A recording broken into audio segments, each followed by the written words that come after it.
What is up with the squad? It's your favorite auntie with no tendencies in the building. I got Political Lil in the building with me. Y'all, we here for the conversation. Y'all know we always here for the conversation. So, building, I got Political Lil. Lil, I'm getting I'm hearing the echo. I'm hearing us back on the other side. Okay, we gonna talk about how Angel Reese basically flipped the script. He's owning the moment and turning trolls into trademarks and shade into strategy. I need y'all to understand what's taking place right in front of your eyes, okay? As she said, not I quote her, anything that comes off the board is mine. Anything, whatever you want to call it. MeBound, what she said, MeBound, Crebound, Rebound, T-bound, Z-bound, whatever you want to call it. Whatever come off the board is mine. Welcome in, y'all. Welcome in. Come in, hitting that like and that share on the way in. Why? Because they both right there. And I need y'all to let them know that we are right here having this conversation. 5 of y'all put share in the chat for me. 5 of y'all put share it in the chat after y'all like and share. Welcome to CessTalksSports, BWISE, PoliSports, Tea Time. Look, this is your go-to political sports podcast where we stirring the pot, y'all, at the intersection of politics, race, gender, power, and the plays that don't make the highlight reel. Y'all know who I am, such your favorite auntie with no tendencies. And this evening, y'all, we're going to dive into the court of public opinion where Angel Reese, who I think we agree, one of the most targeted black women in sports is flipping hate into hustle, right? Flipping hate into hustle, okay? Y'all don't understand. So this episode, MeBounds and Microaggressions, why they keep coming for Angel Reese and why her clapbacks clap louder than the critics. And this is how you go from trolls to trademark checks. From trolls to trademark checks. Because what was meant to insult her is now working overtime to secure her legacy. They don't even want to say MeBounds no more. They try to figure out something else to say. They don't need they at some point you're gonna have to just stop talking about her because every time you say something about her, it's gonna cost you something. Let's start with the MeBounds though. What was supposed to be kind of like this petty jab, right? At Angel rebounding skills, quickly revealed, I think, something deeper, Lil. How coded language and online trolling can turn into microaggressions aimed at black confidence. But what I love about what Angel did, and what black women have always done, is she didn't just eat the insult; she rebranded it. You know, kind of like you take an ER off something to put an A on it. If you know, you know. Never mind. MeBounds is now a trademark brand. That's not just a clapback; it's a masterclass in monetizing your pain and protecting your power. So we're not just talking about Reese. We're going to unpack the bigger picture today. And what do microaggressions look like when they're dressed up as sports commentary? How do black women navigate this minefield without shrinking? And how can we turn every attempt to diminish our presence into a reminder of our brilliance? From Instagram shade to enterprise strategy, Reese is making it clear you can't cancel what's already cashed in. So to help me break this down, y'all already know who I got to bring in. My co-host, the sharpest political voice in the sports streets. She got the data, the receipts, the cultural radar turned all the way up. Political Lil, what's up? Give us a word. Let's have it. Danbury Sports Highlights. What's good? Y'all run them lights up. Let's go. All right, y'all. What's going on? Listen, when they go low, she trademarks it. When they troll, she trademarks that too. And what we witness isn't just branding. It's a blueprint for economic resistance. And Angel showing us that black women can claim that space and and shape their own narrative. And that's all while stacking them checks. All while stacking the check. And now that we kind of set the table, let's start breaking it down. So let's get into what are microaggressions so that we're in agreement on what are microaggressions really, and why do they show up so often when black women stand tall, play loud, refuse to shrink, and how did microaggressions lead to the MeBound moment? So you've probably seen the word MeBounds floating around Twitter. Maybe you caught it in the comment section from folks. You may have heard commentators saying it. Folks who've seen some of the smoke for confident black women. The term started as a troll, right? They say Angel Reese was chasing rebounds to pad her stats and not help her team. And they tried to reduce her dominance to selfishness, calling her grabs, calling her rebounds MeBounds.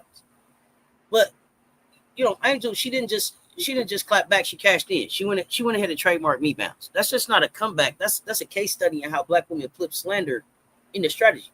And so in the league, they're still learning how to properly market its black stars. Angel became the first player to turn an insult into intellectual property before the league even printed her jersey in high volume. That's power, Lil. What we're seeing in a modern moment, in WNBA history, is a blueprint for taking control of the narrative. So now we got to ask, what happens when Black women stop waiting to be protected or promoted and start owning every piece of the process, like including hate? Cat Williams said, if you got 13 haters, now you need to be figuring out 26 or something like that. But the haters, you want haters to hate, that's their job. If haters hate on you, that means you're doing your job. Please hate on me. It usually starts with microaggressions. So, political ill. Let's get to take.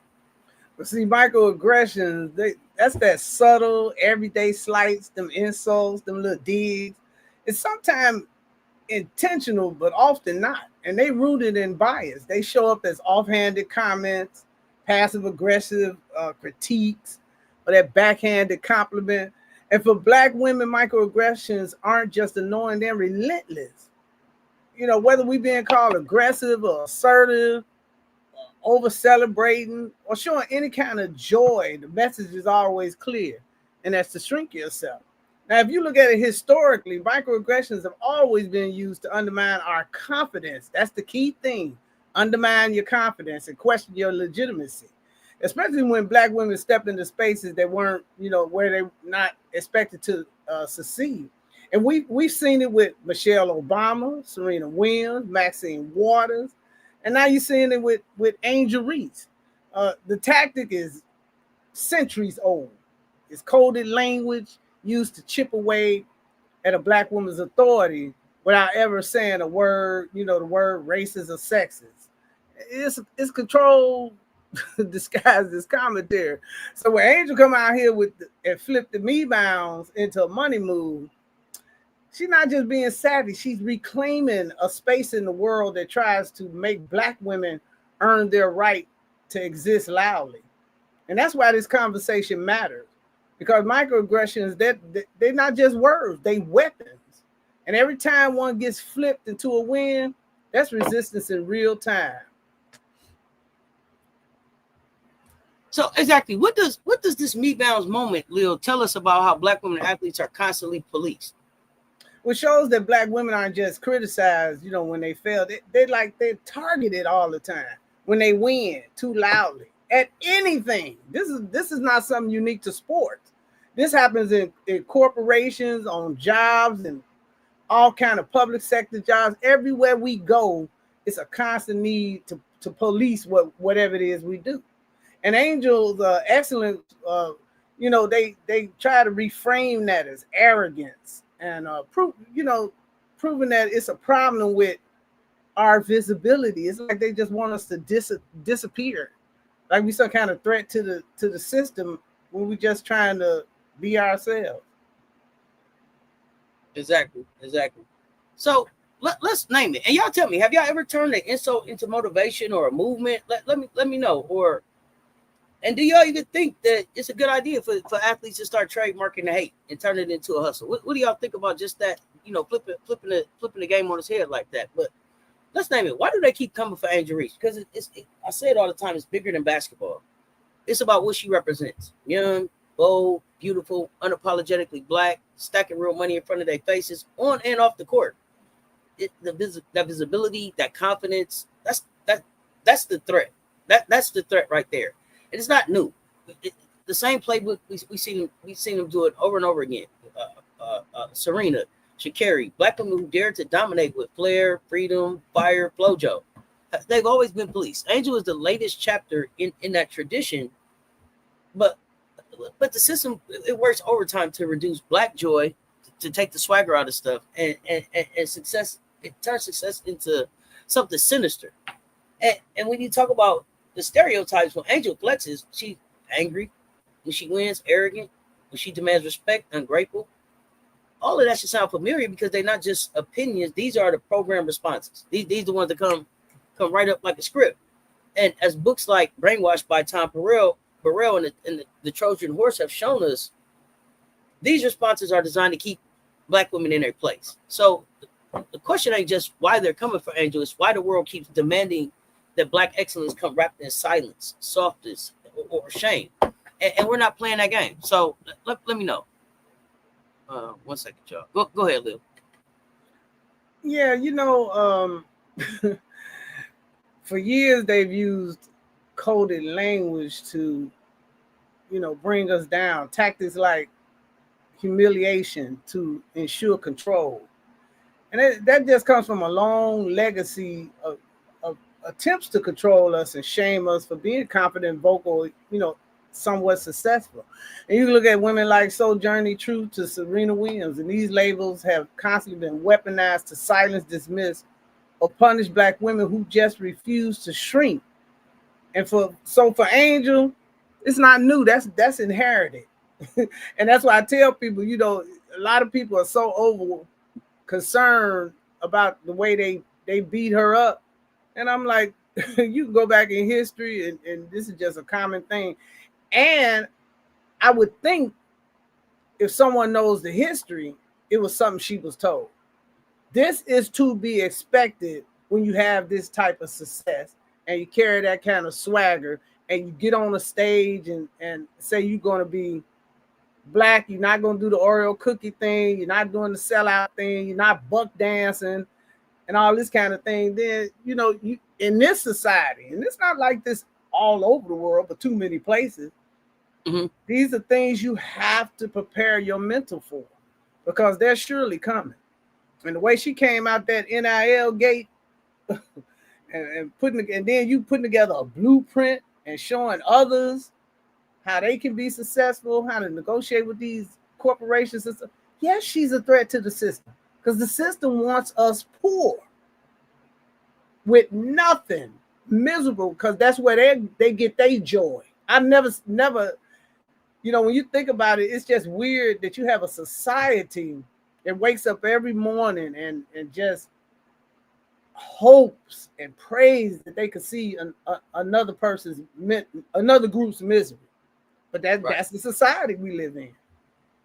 So you mentioned something too. You mentioned, and I want to just ask about this here because you mentioned like the sellout, the Oreo, the buck dancing, and I saw, unfortunately, and I think misplaced. I saw some of those words used around players like Aaliyah Boston who are not confrontational. What is the balance like? And how do you what is it that you have to do? You don't have to be. Everybody's not going to be confrontational. Everybody's not going to be ready for the smoke. But I also think that just because you're not the one up there instigating or the one trying to call it out, it doesn't make you a sellout if you stand your ground when it's pushed up against you. And so how do we find a balance between that? Because I think that Aaliyah Boston is just as important in what's going on in women's basketball as what as Angel Reese is. And I just feel like it's two different jackets and they're both unfair. And in a way, it pits them against each other in a way. So I just wanted your thoughts on that as we move through this type of topic right here. Yeah, we have a tendency to think that every revolution and every revolutionary and every rebellion has to be this loud explosion. And it's not. The bottom line is with Aaliyah Boston, you're right. Everybody's not born to be confrontation. Every rebel is not born to raise hell in that way. So she's being herself and she's standing in her own truth. And she's not, she's in a situation where I think she's handling herself very well. She's not trying to come out here and get on one side of the fence, this, that, and the other. And that's not necessary for you to be yourself. Long as you know who you are, long as you accept who you are in a true sense, then everybody's not gonna be the pallbearer, the rebel rouser, type of personality. But that doesn't mean she's trying to be something black on the outside and white on the inside. That doesn't necessarily denote that. I've seen nothing in her character. I love that. FM say AB excellence on the court is a form of resistance. I love that. Every time she shows up and it's excellent and brilliant, that's resistance. I love that. I didn't even think about it like that, but I love that. Yeah, go ahead, Lou. I'm sorry. I love that though. Right, and because AB could step on the court and shrink herself, especially in the situation she's in. But she's not doing that. She's not shrinking herself just because of her, her teammate is some lightning rod. Mm-hmm. She's doing her job. She's doing what she's being paid for. She's being yeah, and right. And so, and that doesn't come without you getting in that gym and working. You don't just get out on the court in no sport and just go to jamming like that. That's maybe two people in a generation to come through can do something. So, practice. JJ's out right now. Jaquel's out right now. AB is the best big in the game right now. That's the best big no doubt. That's the best 2-5 in the game right there. Aaliyah Boston, like, footwork masterful. The way she shows up, always professiontional. And that pick and roll just beautiful. Always looking to connect people, not separate. Mm-hmm. Right. Never looking to stir up drama. Never looking like all of that. It's nothing wrong with any of that. Everybody, like you said, everybody don't have to be the rebel rouser. Yeah. It's people that hate to see her coming just because she's so damn good. It's people that cut the TV on just to see her lose because she's so damn good. Right? Mm-hmm. That excellence is a form of resistance. I love that, and we need to understand the excellence. Just being excellent at what we're doing and not shrinking in the moment and letting people know that we know we're excellent. Letting people know that we know we're brilliant is a form of resistance. Absolutely. You're not gonna trick me. You're not gonna make me be quiet. You're not gonna act like what I do ain't special. Because what she does and what she brings every night is special. Mm-hmm. So I love that. Thank you for that answer. I know that AB wasn't really in the conversation, but when Angel Reese gets labeled things like angry or arrogant or ungrateful, what historical baggage are those words carrying? Like, especially in the case of a Black woman. I mean, when you think about it, those are those are stereotypes that go all the way back to the plantation days and Jim Crow, all the way up to now. Because we have a society that has no creativity and they can't think of any other way to try to diminish you. And they still operate on that white supremacy, the inferiority, the myth of Blacks being inferior. That they not. They know that they not. We've been displayed too much talent across the board. They know what time it is, but it, they brainwashed into thinking because somebody else is excellent, that means they're not excellent. And that's two things could be true. Both people could be excellent, at what it is they do. You got people on the court that's an excellent passer. You got people that's an excellent shooter, but that doesn't cancel out, one against the other. So these are just political nuances, all designed to maintain hierarchy and power, and that's pretty much it. How do books like Brainwashed and the Trojan Horse help us understand why backlash against confident Black women isn't random? Both of these books, and they're great books to read, they center basically the same thing, cultural messaging, and that's been used to program societies to fear and diminish, Black identity. Basically, it brainwash. It breaks it down how stereotypes are mass marketed through the media. And then the Trojan Horse shows us how even progress can be used to reinforce control. So the backlash really isn't about Angel. It's about maintaining a narrative where Black confidence must come with a cost. You can't be Black and confident, or there's a severe penalty for that. Even in the day, definitely on the plantation, it was whipping, hanging, humiliation, being tied like a hog, and all this kind of stuff. If you thought you was what they call too uppity. But even in they use social media now to beat you to death. Beat you down, so to speak.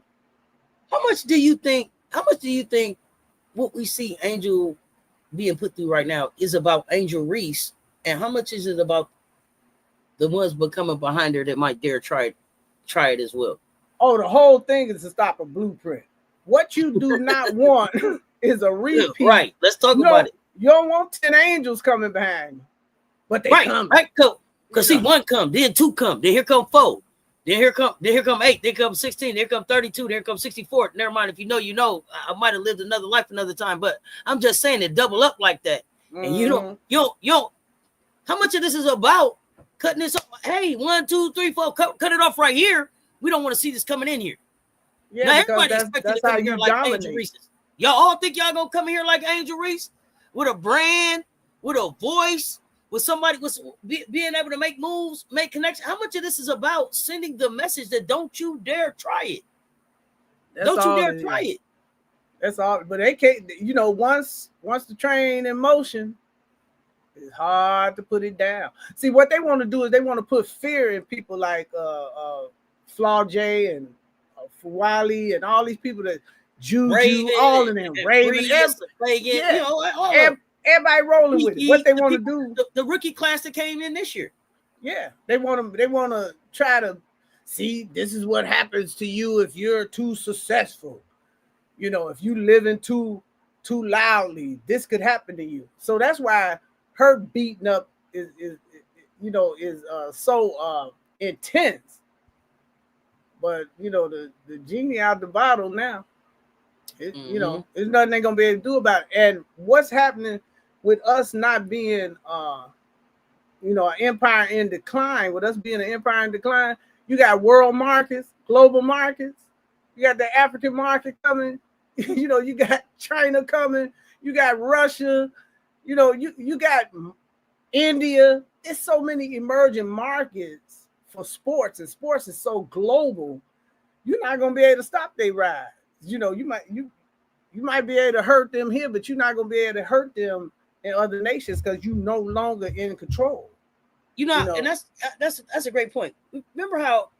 Well, not remember how, because I don't remember how. I heard how, because I ain't that old, but I'm old enough to have heard about black artists, saxophone players, singers, dancers, whatever, coming here and then going over to Europe and never coming back because of how they were treated once they got to Europe. Like, bro, I'll never go back there. They were treated with so much respect.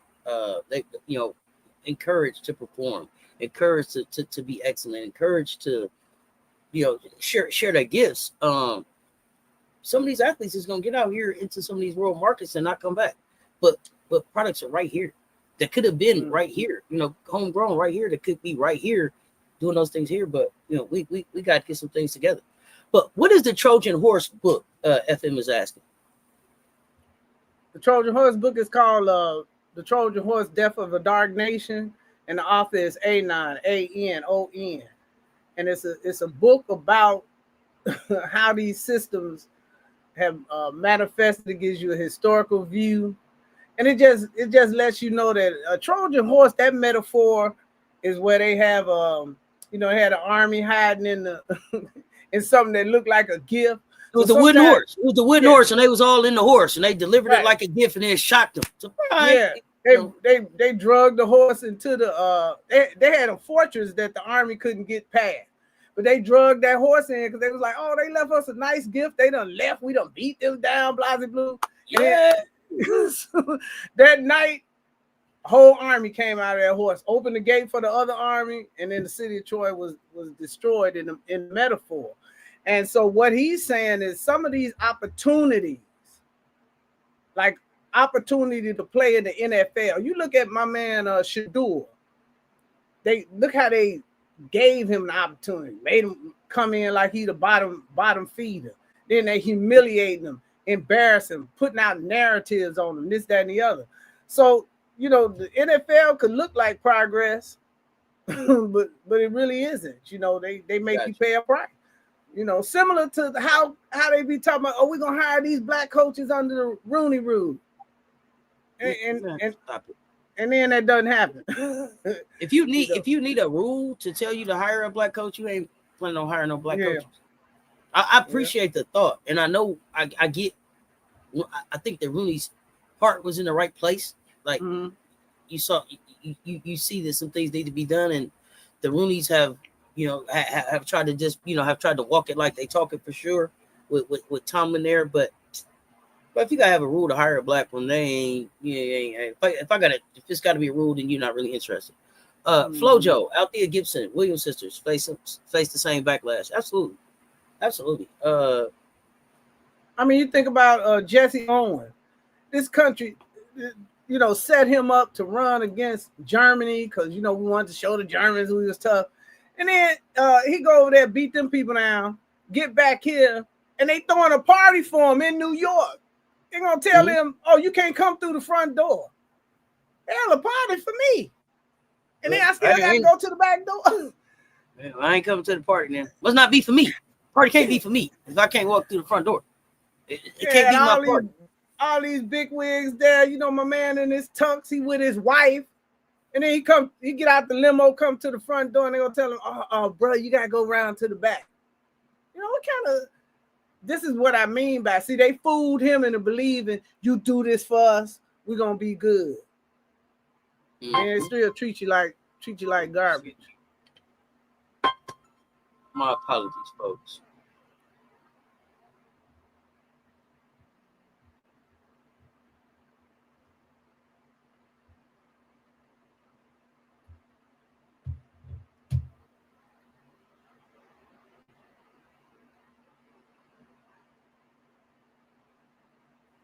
My apologies, folks. Let's flip the script a little bit and talk empire building. We were talking about the Trojan horse, and it could be a gift and a curse, right? Angel definitely has the opportunity to build generational wealth, and empire building is kind of the way to flip the Trojan horse on his head, right? In a way, is to be able to get your generational wealth out of it. And Angel's not just racking up rebounds; she's running a brand strategy. So this is the Reese enterprise in motion, and that MeBounds trademark. That's not a flex. That's the blueprint. So we're talking merch lines, NIL, crossovers, and maybe even a whole rebound fitness challenge. She turned the insult into intellectual property before her second season even hit the halfway point. So what we've been able to see her do from college to her WNBA rollout, she ain't waiting on the league or a media machine to do nothing for her. She's doing it all herself. And young people are saying that they can do it all themselves. And Leo, not only can they do it all themselves, all they need one D.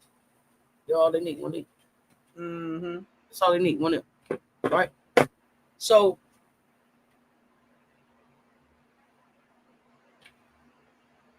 it's unstoppable.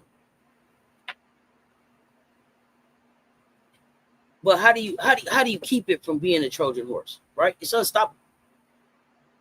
How do you keep it from being that Trojan horse though? Because, or when does it become the Trojan horse is what I'm trying to understand.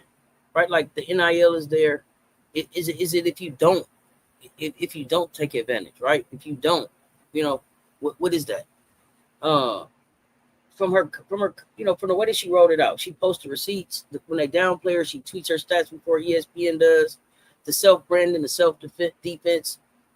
When the league won't protect you, your trademark will. We saw her get a podcast to control her narrative. All of this stuff that she's doing. And the vision is bigger than just the merch. MeBounds energy drinks, gym gear, social media challenge for next generation hoopers. She's putting herself in a position to not just to play the game, but to own a piece of the industry. And it's cultural ownership in real time. How quickly before they stop?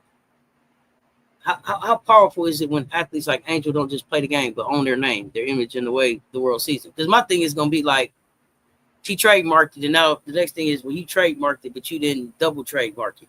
And you got to triple trademark it. I expect that the goalpost is going to move as she continues to build this blueprint. Mm-hmm.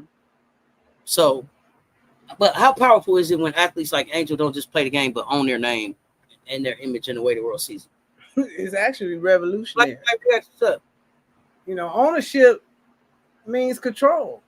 And not just over branding, but over your own legacy. Angel isn't waiting to be marketed. That's the key thing. She's doing the marketing. And that's just power from the institution to the individual. And for a Black woman in sports, that's both rare and it's pretty radical. And that's the beauty of how this thing NIL has allowed her to get a foundation that launched her into what she's doing professionally now. And if she's smart, she diversifies her markets, just like recording artists do. Music artists, they go into Africa, they go into South America. You know, I seen her over in Dubai. She wasn't over there vacationing. She was over there on business. And this is what you have to do. You have to get your money from everywhere so that it's not being cut off here. You see what I'm saying? Because they go to the corporation, say, well, don't work with Angel, this, that, and that. Well, most corporations gonna tell them, look, if she making me $1, I'm sorry, but it makes sense. But say they do try to stop her in that way. Boom. China got billions of people. India got billions more. Africa got 53 countries. You understand what I'm saying? So now that you got leverage in other markets, because these markets have wealth too, then your wealth will never be it'll never be stopped. And so many people like to see her fighting the system that she's fighting, and they're willing to support her. She you know, she's gonna do what she needs to do to stay in a position of wealth. I could see her becoming a billionaire just like a Jordan, you know, like her mentor. Because I noticed one thing she's doing too. She hooking up with the right mentors. She hanging out with Magic Johnson now. You know, she already ran with Shaq. Magic business portfolio is crazy. And he has conquered, he has brought investments in the urban markets that were unheard of, you know, years ago. And so this is, you know, she even have a little blueprint, you know, to follow, even though it's on the male side of the house. But you know, her and her team, they definitely are doing something that's revolutionary. And I don't think the blueprint is out there now. It's just how others gonna chase it, you know, move around it, and make it work for them. Do you think the league is behind and capitalizing on this kind of marketing? And is that a missed opportunity or a deliberate move? It's a little bit of both. It's definitely a missed opportunity. And all of the strategic stall rooted in the discomfort with her being bold, you know, black and you know, herself. You know, when a player becomes like bigger than the league preferred narrative, then the machine, you know, rushes out to try to slow it down. Here's the difference. Reese is collaborative. Absolutely. And most blacks are collaborative. We're not competitive, we're collaborative. She's not trying to compete with the WNBA. She's trying to collaborate to elevate the WNBA. And this is why I can't understand the type of pushback, you know, that the league is giving her and not marketing her. You know, that's fear. That's fear. You know, and it shouldn't be that way. You got all the coins in your coffer. You know, but this young lady, I won't call her girl, she's a young lady. This young lady is willing to bring all that she's achieving, you know, like that Met Gala and stuff like that. She's trying to collaborate with you. And the same thing with the Chicago Sky. Why are you jealous of the girl? And the girl trying to look, that's how you know it's got to be a narcissist operating out there. Why are you jealous of the girl instead of partnering with her? You wasn't no damn Barbie night if Barbie wasn't there. You know, it's just little stupid stuff they try to do to manage and control her. Let her grow, let her flow. It's gonna benefit you too. You know, but you know, you just have people that just can't understand the concept. She's not trying to outrun you. She's trying to grab your hand and run with you. And they just can't seem to get with it. See, I don't think that there even has to be just one face of the league. Angel Reese is definitely a face of the league, but I think Angel Wilson is a face of this league too. Absolutely. I think Asia's a face in this league. So look, it's 36. It's 36 faces that if the league has sense, they could be marketing. They got 3 stars at least almost on every team. Solid. I mean, solid stars that you could market. you know, and I agree. this thing that you gotta push somebody back to elevate. You gotta let people elevate themselves. Elevate your play, and then you can elevate your profile.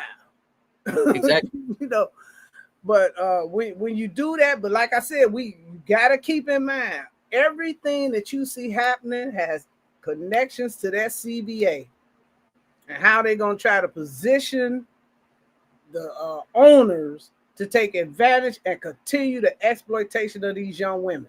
That's what all this little slick stuff they rolling out and this, that, and the other, you know, right in the middle of a negotiation. That's all designed to change the positioning, because Unrivaled put them in a much better position, you know, to be able to negotiate. I'm glad you said Unrivaled, because Sam wants to know, do you think Unrivaled or another league could overtake the WNBA with all the issues the players have to deal with right now? Let me tell you something. It's a fight for the labor pool. Remember, these athletes form a labor pool. The WNBA wants the best talent. But if they keep on messing around, the best talent gonna go where they get the best treatment. That's what's gonna happen. It don't matter what plant. You know, why wouldn't you take your talent to a league that's gonna give you equity, a portion of the profit, as opposed to you being in another league that, okay, it might have some high visibility and a few bigger stadiums, but then you just a janitor sweeping the floor. I mean, you know, eventually as global markets start to expand their sports, but right now the United States is leading. They're the biggest sports market on the planet, 250 billion strong. But pretty soon, it's gonna be a contest for that talent, and you're gonna see them have to change their point of view. Absolutely. You know, and how they treat this labor.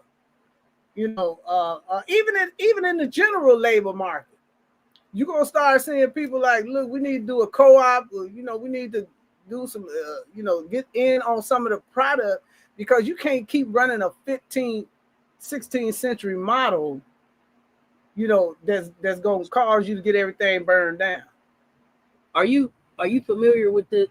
Are you saying Dr. Francis Cress Welsing? Yes, I've read papers. Are you familiar with the ISIS papers? I'm not familiar. If you want to, how that fits in, I read about this type of mess as a youngster. Described it in the book, the ISIS papers. If y'all familiar, I'm not familiar. But I wrote it down to check it out. They're not marketing correctly, and that's facts. Yeah, they leaving a whole lot of money on the floor. They silly sell, trying to cut people out. They cutting their own money off. Mm-hmm.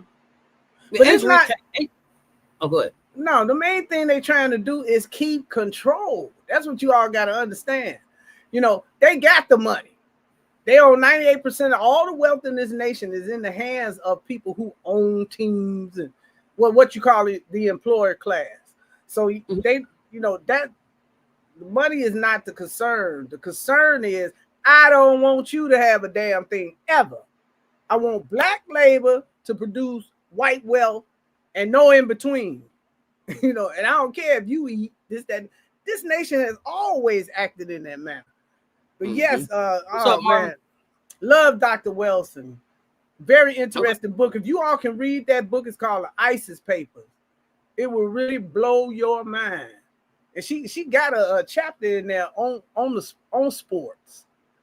But she was a very renowned psychologist, you know, who battled a lot of you know, she did a lot of debates with some of these your brain too small racist people that was up there. Right. But she's very, very well respected in the conscious community.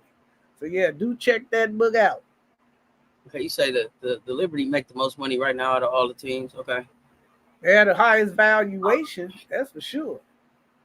Nothing makes them happier than breaking our spirit, not having it. Our confidence makes them uncomfortable. They prefer when we kept our heads down and didn't look them in the eye. Yeah, I got time for that. I mean, ran into something. Mm-hmm. I ain't got time for that.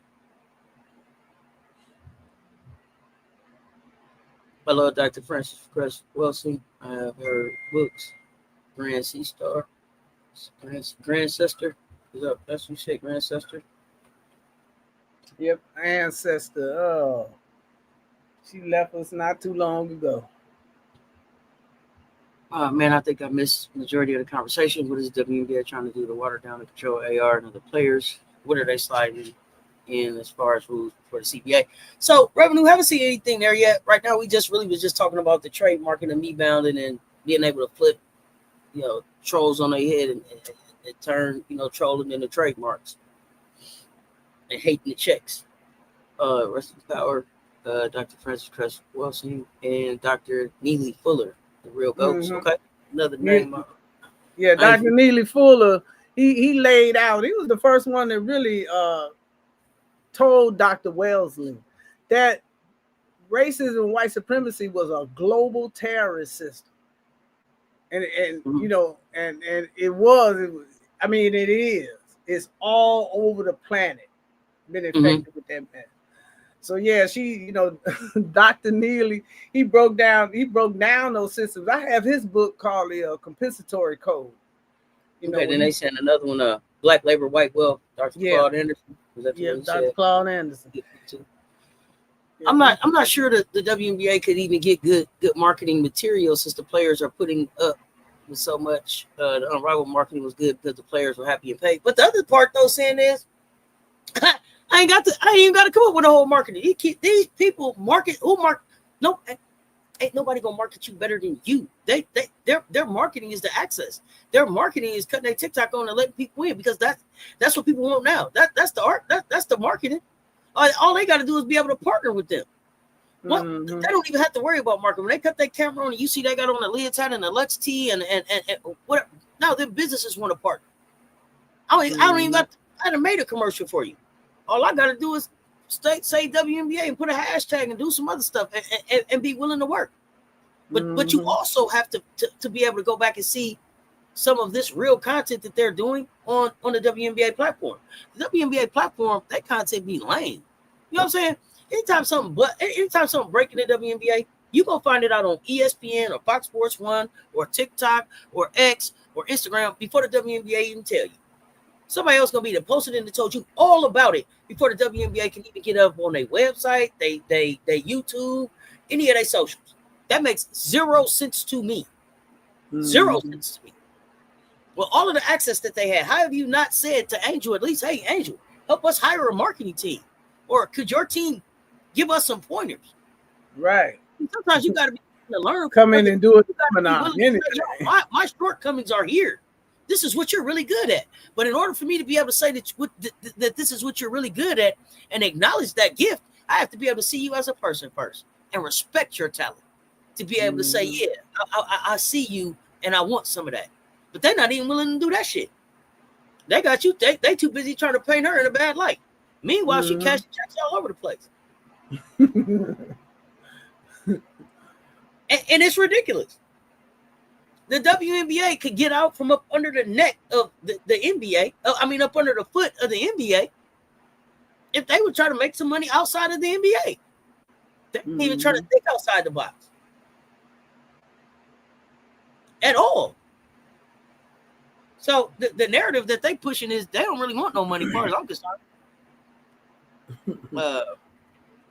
They want that short term money without and no long term growth, and that just don't make sense. Also, yeah, exactly. Who don't want long money? Debates with William Shockey are epic on YouTube. Okay. Also, keep in mind, these are Black women millionaires. That alone is unsettling to corporate America, where we have traditionally fought over pennies. Right? Yeah, I'm walking in here and, I don't have to take your best offer now. I'm gonna make a counter. I know to make a counter and push it back here. Hey, here. I ain't taking that right now. Epic too. Mr. Fuller had a major impact on Dr. Chris Wilson. Okay, did y'all see where Dawn said his coaches on campus mad about her ability to negotiate her contract, even though other programs are not one like she has one? Hell yeah. Hell yeah. The fact that Dawn had to walk in there and make a case for why she should get money is crazy. Yeah, that's ridiculous. But I'm glad that she was that she was open about it. I'm glad that she was transparent about it. I'm fighting every day. I make this shit look cool, but I'm in a situation where I'm fighting every day at a school that I bought 3 championships countless SEC wins, countless sellouts. I'm fighting every day in here to be seen as equal, to get equitable pay, to get my worth, to get my cut of what I'm bringing. Big Drip saying that. Mm-hmm. If she got to say that, what the hell you think somebody else got to say?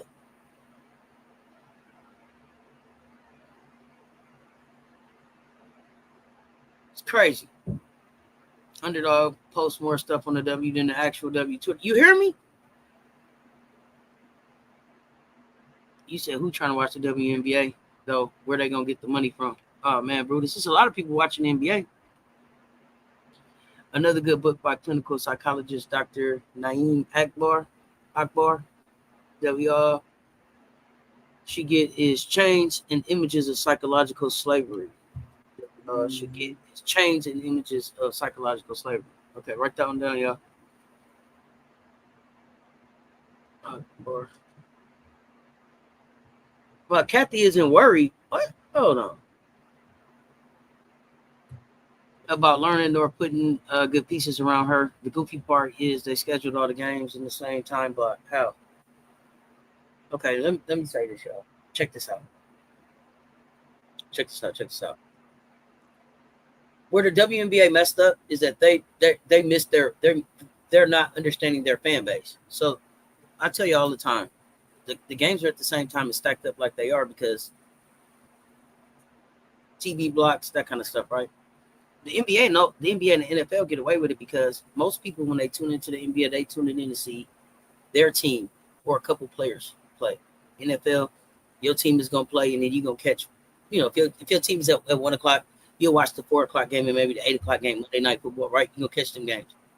What the WNBA didn't realize is that the product is so good and people love women's hoops so much that we want to be able to take in every game. It's not one player that I'm watching for. So people is pissed off because now I'm trying to watch all 3 of these games at a time. I got a team, but I want to see all of this good ass basketball going on, and y'all aren't giving me a way to be able to be able to engage with it. So that's where they messed up. It's trying to follow that blueprint, but that's the same thing that I push back on about with them all the time is that they shouldn't be trying to build this like it's the NBA because it's not. It's women's basketball. And it has a different type of following, and it has a different type of locker room, and it has a different type of buy-in, and it has a different type of level of engagement that people want to be able to have. But they're not thinking about any of that because they're just trying to put it in a box like it's basketball, it's pro ball. And that's where they miss an opportunity. Political ill, what's your opinion of E-Will reading that statement from the union before the press conference the other day? E-Will. I didn't even see that. You know, yeah, I'm unfamiliar with what you're talking about. Please share. Please share.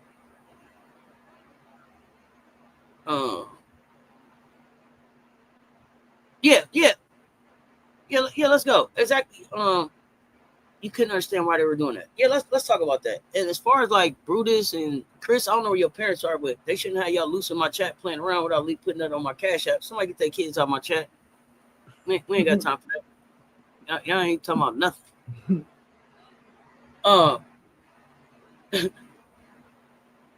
But yeah, country notary, give me some more information on that. Reading the statement from the union. I'm looking right now to see if I can if I see that. And if somebody put it, if it's in the Discord, if somebody has that in the Discord, please tag me on that. Please tag me on that. What was the union statement before? Oh, let me see.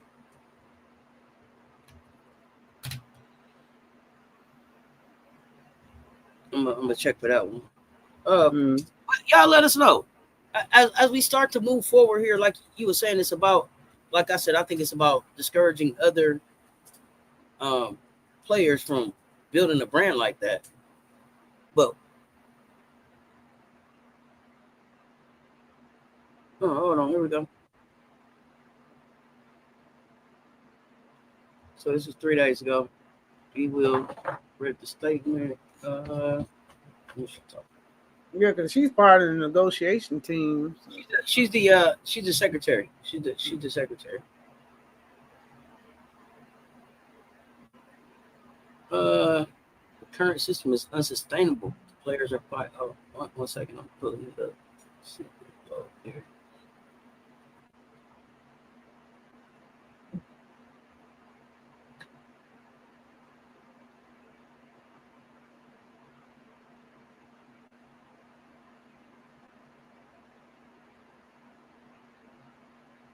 While I'm waiting on that to load up, let's talk about the economics of Clapback though. Because she's flipping insults into invoices, and that's where petty meets profit. So now Angel has moved kind of out of basketball, and she's kind of following along with just some big names in the game, like Rihanna, Beyonce, Issa Rae, women who taught us that if they throw shade, you light it up and sell it. So how is intellectual property armor? And what exactly is intellectual property, Lil, if you don't mind? Intellectual property is the creativity that comes out of your head, and it becomes it's a creative form that's not tangible, but it becomes tangible through intellectual property ownership. So it's just your creative ideals. It could be a piece of music. All these things that come out of your mind in terms of creativity and becomes from a not tangible form to a what they call intangible to tangible is considered intellectual property. So intellect, just think brain coming out of your head. It could be any ideal that you come up with in any field. It could become intellectual property.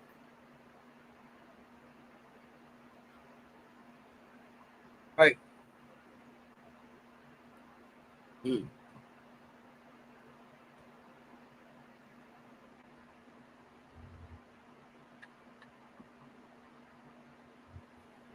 So basically, what I'm getting right here is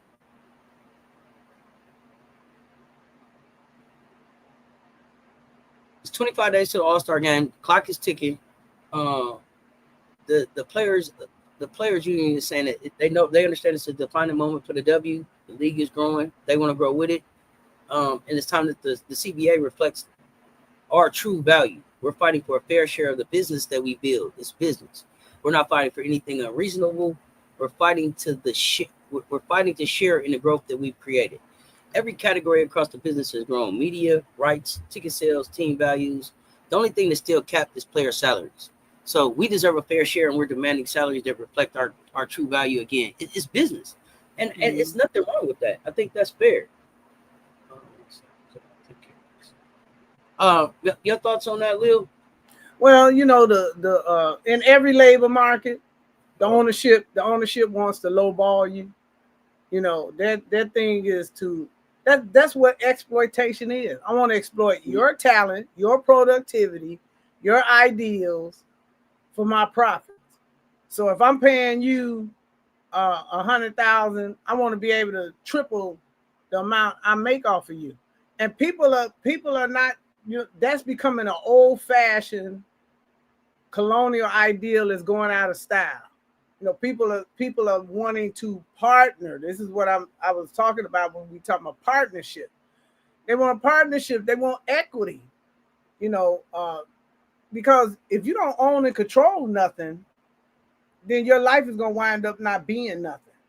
Because when you're an employee with no equity or stake in a company, then you just basically exchanging time to make them money. Then they control what kind of car you could buy, what kind of house you could live in, where you can send your children to school. All of those things are being controlled by a small element of people. Now, some people may make the argument, well, we done invested our money. Okay, well, you done made your money back off the investment and interest. I don't know how many times over. So at some point, you have to stop beating up the productivity. People are more aware of their worth now. Even when you go on a job, depending on the profession that you're going into, you negotiate your salary.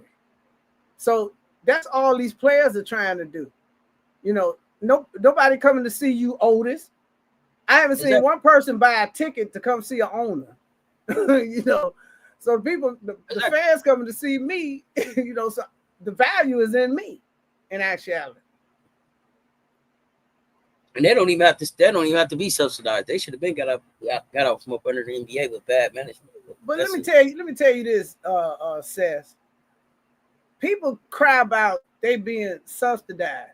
Okay, they got a little first of all, it ain't no subsidize. You own 50% of the business. All you doing is reinvesting in the business. Ain't no damn subsidize. Subsidize don't, you know, they don't get a 50% return and this, that, and the other. You are reinvesting in a business that you own 50% of. They only put $15 million a year into the women's game. That barely covers the salaries of the players. Right. So, you know, I still got to, you know, have my hot dog operation. I still got to print up jerseys. I still got to sell tickets and blah, blah, blah. The NBA is not paying for all that. But when they spin the narrative like they taking care of the baby. That's not going on. And you better damn sure believe that when they just got this $2.2 billion deal, do not think that the NBA didn't get their money off the top, whatever they was owed. You better believe they got their money off the top. I would just cash them out. If the league lost $50 million, I got a $2.2 billion deal. Here's your $50 million. Move around.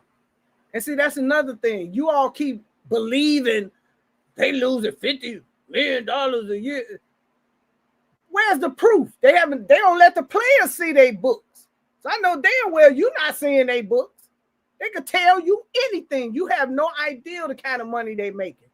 You're not telling me 18,000 people coming to your stadium and you selling a $22 hot dog. It ain't even that. It's the TV money too. It's that TV money. Not only the TV money, but the jersey sale. Do you know the girls don't get like the boys, not the boys, but the men get 50%. And they get to look at them books. And they get to see your tax return. The girls don't, they get a little bitty percentage of the jerseys. You know, and then they got all these, you got to hit this revenue point. You got to hit this revenue point. You got to do this and do that. That CBA is not beneficial to the players. It's just, something in place. And so what they trying to do, you ain't fighting that hard to keep something in place that's not benefiting you. So you're not going to tell me that money is not being made, because it is. It is. And let me just make this part clear. Because I'm so tired, bro. Like, all the burner accounts, like I said, fake scout, hiding behind stats, biased commentators, anonymous trolls with black ass names, with a grudge and a ring light. Listen, you can't cancel what you didn't create. Angel Reese didn't wait for your approval. She didn't have to. She didn't need your stamp. Who are you? She didn't ask for permission. The only thing she got to ask for is forgiveness. She secured the ownership of her name, her narrative, and her next move. The backlash didn't stop her. It built her brand. So the question we asked tonight is, why are y'all mad? Are you hating, or just mad she filed the paperwork first? I don't understand. If the WNBA isn't going to celebrate her, she's going to celebrate her damn self, as she should, and profit while doing it. Like Kendrick Lamar said, you can't fake influence. Angel Reese, she's got it in abundance. Y'all need to, seriously. Yeah, I mean, step back and take a look. All y'all getting your little keystroke steps in throughout the day, not saying shit. Move around. Look, what message do you think Angel's rise sends to systems that are still slow to embrace or market unapologetic Black excellence? It's like this. It's sending a warning. You either adapt or you're going to get left behind.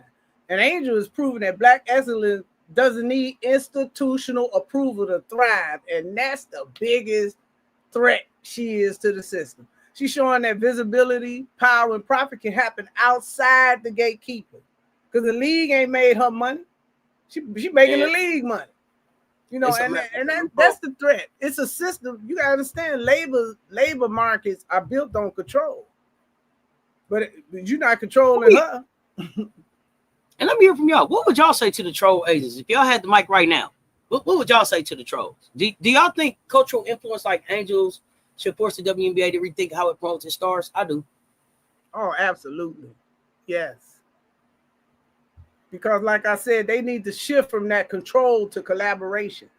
You know, the smartest move is not suppressing the energy, but partnering with it. And that's what a lot of, these big leagues are finding out. You know, you need to partner with the producer. You know, what is an artist without a producer? What is a Snoop Dogg without a Dr. Dre? You see what I'm saying? Don't get it. And let's be clear, y'all. Angel Reese didn't just respond. She read the pun. I love getting the opportunity to have these conversations with y'all. And as we get ready to kind of wrap it up, I want to remind y'all that she took insult and made it art, licensed it, and wore it like armor. Please repeat the last question. Please repeat the question. Oh, what would you say to the troll agents if you had the mic right now? And do you think cultural influence like Angels should force the WNBA to rethink how it promotes the stars? I hope the NBA pull out. I hope the NBA pulls out. I hope so. I'm banking on it. They do need a league of their own. That's for sure. I'm banking on it every day. Please. You can't split nothing with the players when you only got 50% to split. You see what I'm saying? Please leave. Men getting over. They getting half of everything. And this ain't just branding, it's resistance. It's what happens when Black women decide we're not managed and we're not muted. This is not just a moment, it's a movement. A MeBound movement where the rebound is the revolution and the scoreboard includes strategy, soul, and self-possession. Well, you got to take away for us before we get ready to wrap up. Yeah, what Angel is doing is generational branding. You have to let that sink in. MeBound isn't petty, it's profitable. It's intentional and it's visionary. And this kind of play, it says, hey, I'm not just in the game, I own the rights to the highlights. And Reeves is paving a lane where clapbacks mean cash outs. And cultural control starts with the IP. It's just like artists out here buying their masters. It's so many things you could do with your masters to continue to make, create generational wealth. And so it's the same thing in sports. People are owning their brand. Own your brand, people. Yeah, own and that's your brand. Ownership gives you control. Brand.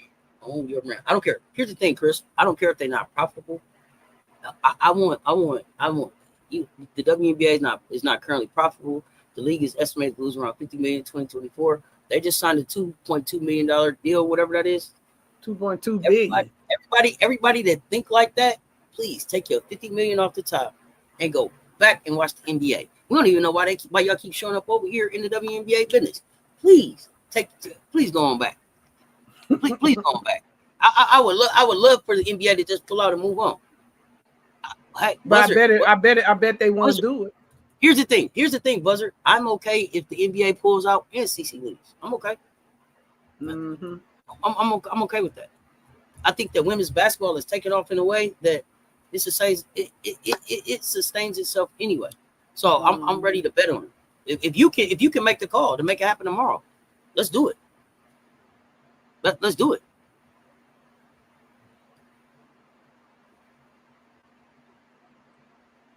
That's where I'm at. Fever fan here, but Reese gets credit for the great and efficient game the other night. It shouldn't even matter. I mean, just a fan of basketball. I respect where respect due. If you hooping, you hooping. That's that. But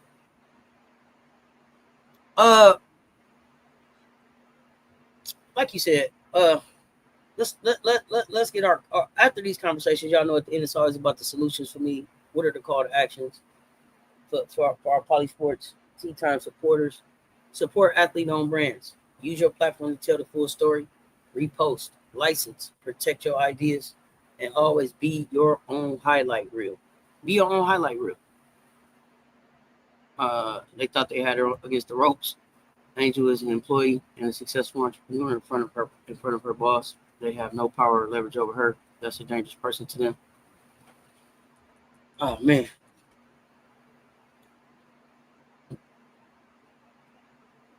Yeah, Dolly Parton says she would not part ways with her copywriting and her masters because it brings wealth. You better believe it. On the next episode, y'all, we're going to break down Karen Courts, bullying, whiteness, and the politics of control with the Indiana Fever. We're unpacking how the WNBA's rebranding machine protects Caitlin Clark while normalizing on-court bullying. We got receipts, power plays, and shade economics to decode. But the next time someone throws one, we trademark it. Y'all, if something in this talk today hit you, like, comment, share, subscribe to CessTalksSports, BWISE, PoliSports, Tea Time. Y'all know it ain't no half stepping over here. And remember, sports is never just about the games we play. It's about the stories we tell. And over here, we dropping it like it's hot tea, baby. Until next time, let's see what y'all got going on here. If you love basketball, you look forward to seeing players compete and ball out. You don't have to be a fan of theirs. These folks different. Just hoop. Yeah. It's a beautiful sport to watch. We appreciate y'all pulling up for the conversation, y'all. We appreciate y'all pulling up for the conversation. I'm back in about 30 minutes for the conversation about chapters 1 through 10 on Uncommon Favor. If you're reading with us, pull up. Chapters 9 and 10, two of my favorite chapters. Don really got into Asia, Leah, Malaysia. So we're gonna talk some Uncommon Favor. Looking forward to this next one. We'll be dropping the be on the lookout for the bullying whiteness and the politics of control with the Indiana Fever in the next by morning time. Y'all should see that one drop, and we'll schedule the live. But until next time, y'all stay tuned. Y'all stay tuned, stay active, man. Stay active. Don't just stay woke, stay moving. Don't just be woke out here. But don't be woke, but be active. You know what I'm saying? Be taking action. Stay tuned. Always watch the play behind the player, y'all. Y'all, that political ill. Set your favorite not even uncle tendencies. Until next time. Next time. Oh, that's dope. Where can I join that book club? I'm new here. Oh, Revenue T, I'm gonna drop a link. You just come on back and have the conversation. Come on back, and if you're interested in being in the Discord, I'll drop the email there. But in about 15 minutes, just pull back up right here on Cess Talk Sports. This is where the book club is at. You ain't even got to join. You just got to come. Political Ill, Cess Talk Sports, y'all.